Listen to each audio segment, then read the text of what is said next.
রাজধানীতে গির্জাসহ সকল ধর্মীয় প্রতিষ্ঠানে নিরাপত্তা জোরদারের নির্দেশ দেওয়া হয়েছে। আজ সোমবার প্রধান উপদেষ্টার প্রেস উইং থেকে এ তথ্য জানানো হয়েছে।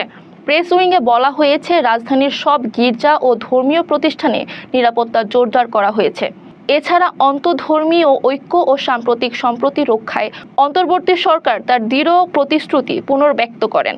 ধর্মীয় সহ অবস্থানে কোনরূপ বিঘ্ন ঘটানোর প্রচেষ্টা হলে আইনের সর্বোচ্চ প্রয়োগ করা হবে। অপরদিকে আজ রাজধানীতে সম্প্রতি ককটেল হামলার ঘটনায় 18 বছর বয়সী এক যুবককে গ্রেপ্তার করেছে ঢাকা মেট্রোপলিটন পুলিশ। প্রাথমিক তদন্তে তাকে নিষিদ্ধ ঘোষিত ছাত্রলীগের সদস্য হিসেবে চিহ্নিত করা হয়েছে। সন্দেহজনক ব্যক্তিকে কাকরাইলের সেন্ট জোসেফ স্কুল প্রাঙ্গণে ককটেল বিস্ফোরণ সহ একাধিক ঘটনার বিষয়ে জিজ্ঞাসাবাদ করা হয়।